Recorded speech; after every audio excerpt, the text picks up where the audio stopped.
Na nga ho, meron tayong latest sa GAA hearing. Yung ating pong kaso sa Korte Suprema, nagpadala po ng notice kanina sa ating mga abogado ang Korte Suprema at yan Cameral Conference Committee report hearing.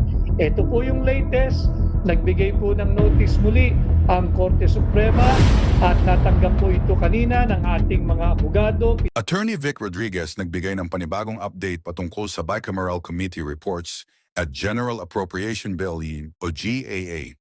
Bago tayo magpatuloy, kung hindi ka pa nakasubscribe sa ating channel, mag-subscribe na para sa ating future update.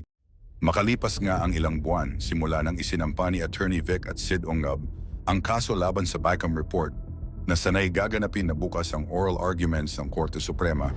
Patungkol rito ay formal ng pinadalhan ng mga pepeles sina Attorney Vic at mga kampo nito upang maghanda na sa gaganaping oral arguments sa Mayo 11. Nilinaw ni Attorney Vic na simula pa lamang ito ng kanilang pakikipaglaban para sa mamamayan upang maprotektahan ang kaban ng bayan. Ngayon, naghahanda na umano ang kanilang kampo upang madepensahan ang kaso na kanilang ipinaglalaban.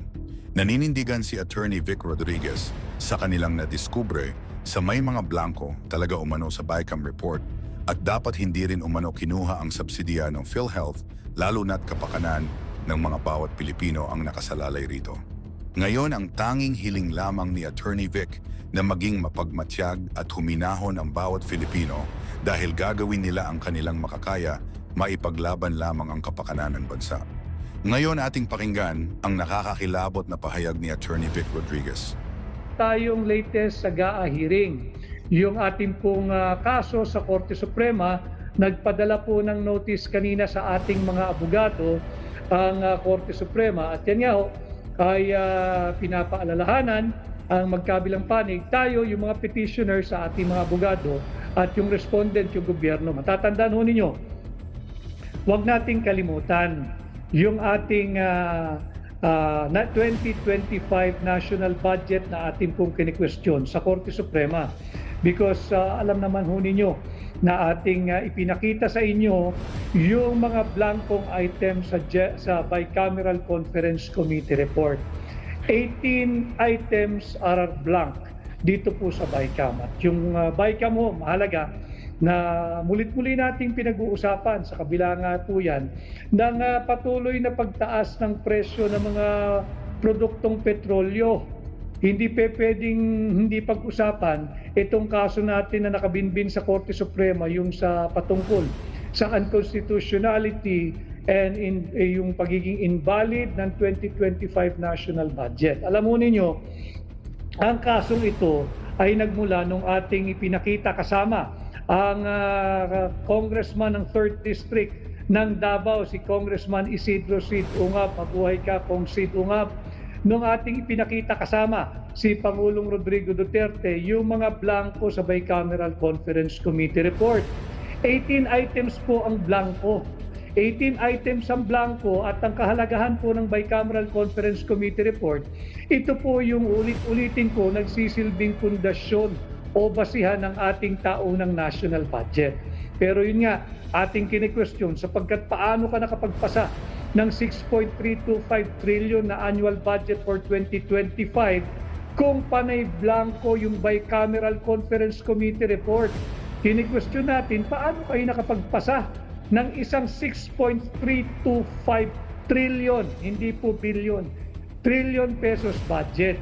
Yung inyong pundasyon, yung inyong haligi, yung inyong basihan na Bicameral Conference Committee report na approved, ratified, signed, and filed before the House of Representatives the Bills and Index section, panay blanco. Paano ka umabot ng 6.325 kung 18 items doon ay blanco na nagkakahalaga nga po higit kumulang ng 241 billion pesos. Yan po yung update natin na ang pinasasagot po magiging pamunahin na issue pagdating po ng hearing ng May 19. Marami pong nagtatanong, hindi po tuloy bukas yung hearing, yung oral argument patungkol dito sa what I describe as unconstitutional, invalid immoral and illegal 2025 national budget. Sapagkat nagmosyon po ang Office of the Solicitor General na ipagpaliban yung nakatakdang pista o oral argument po para bukas.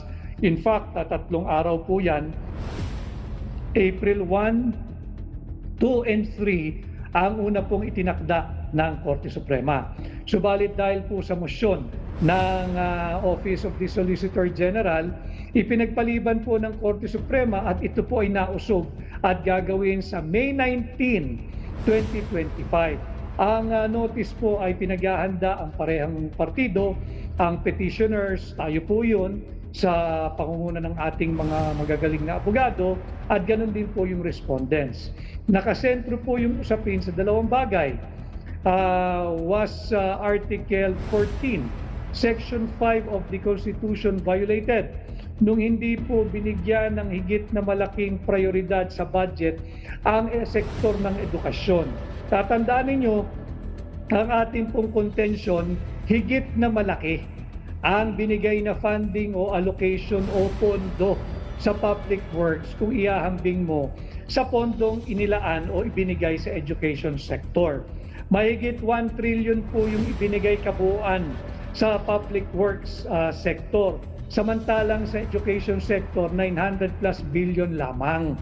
At in fact, binawasan pa nga po yan ng 31 billion pesos. At panahon po ng graduation, pag-usapan natin pansamantala itong education sector natin, lalo na yung nasa public school sector. Alam mo ninyo, sa kabila ng findings nga nung EDCOM2 report, yung Second Congressional Commission on Education, na kung saan sinasabi dito na 25%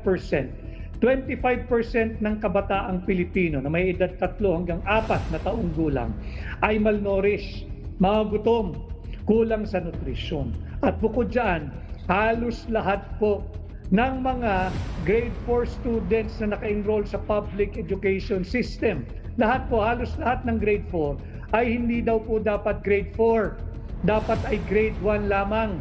Halos lahat ng grade 4 students ayon sa EDCOM2 report ay hindi dapat grade 4, bagkus ay grade 1 lamang, sapagkat sila ay kukulang sa kakayahan, sa competence, sa knowledge, sa galing, sa skills para maging grade 4. Ang kanilang kaalaman pang grade 1 lamang. So nakita natin dito sa EDCOM2 report, gutom na yung kabataang Pilipino na nandyan sa public education system, mangmang pa.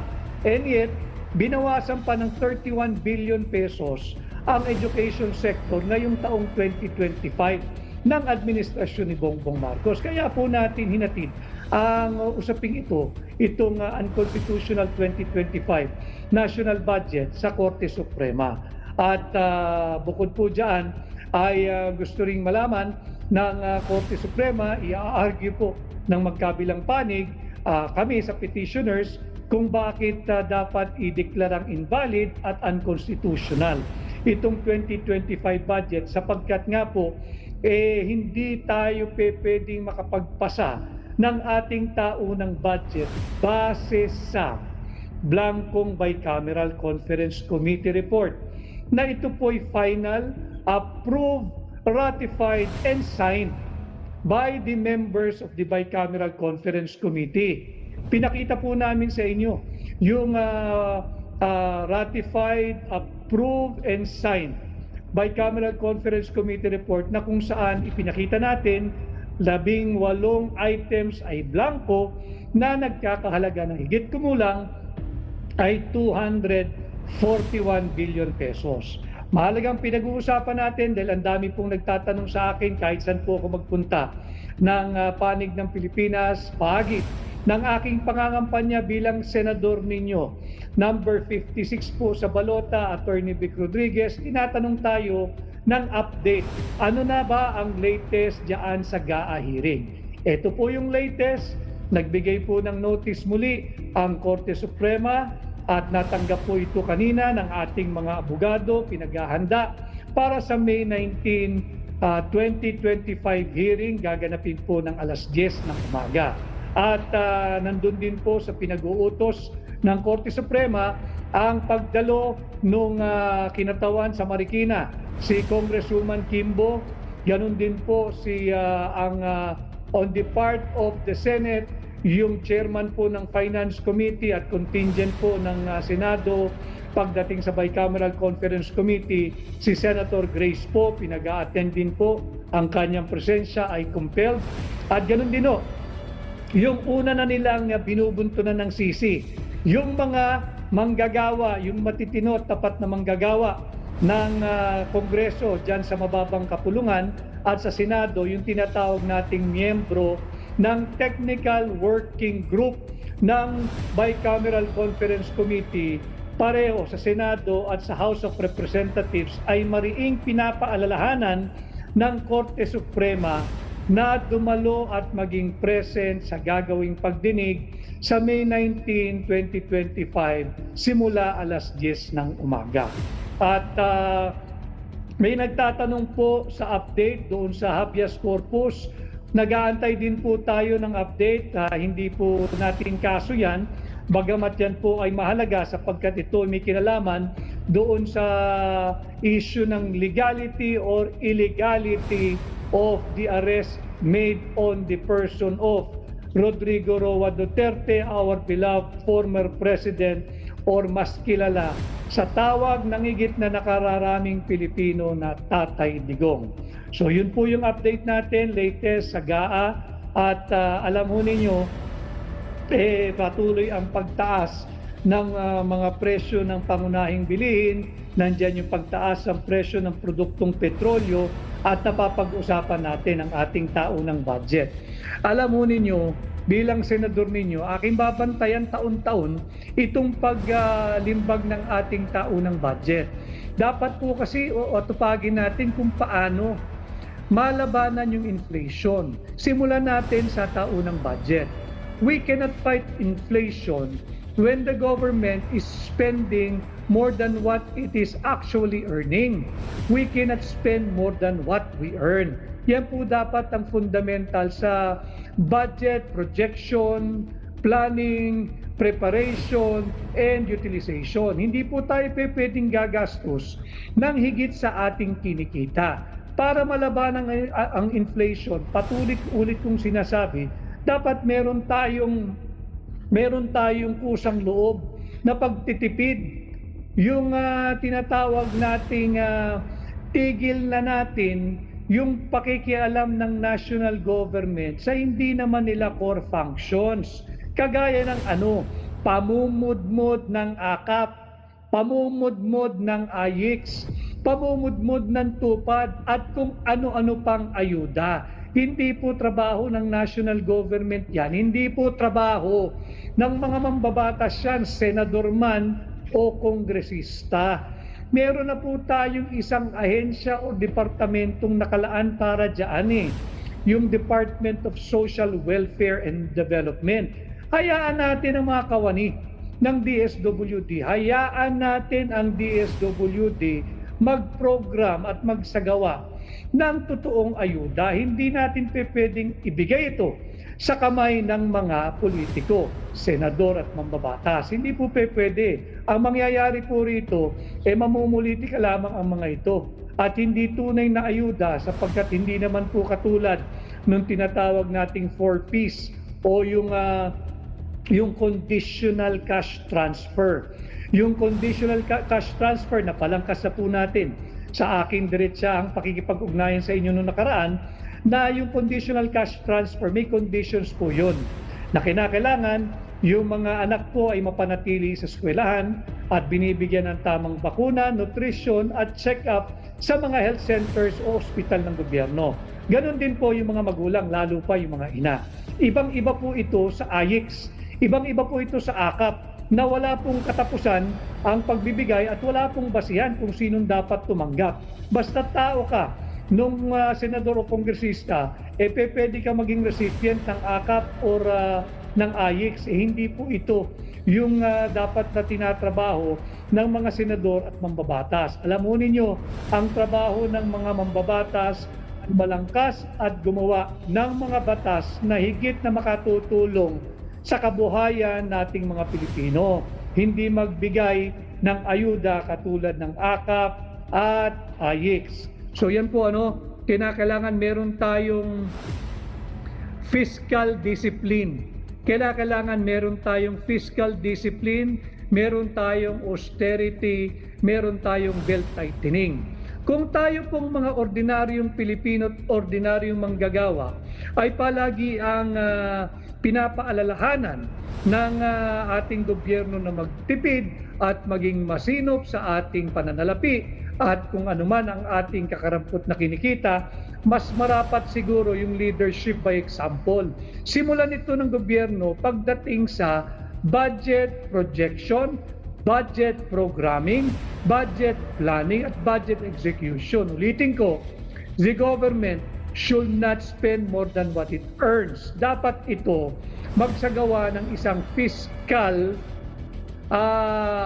austerity, yung tinatawag na pagtitipid. Kinakailangan may fiscal discipline. Kinakailangan may belt tightening, yung paghihigpit po ng sinturon. Hindi po pwedeng matawag na paghihigpit ng sinturon yung nagmumudmud ka ng ayuda na itinatago sa pangalang AKAP at AYIX. Wala pong dulot na mabuti yan. At hindi po yan pangmatagalan. In fact, it has been assailed by many.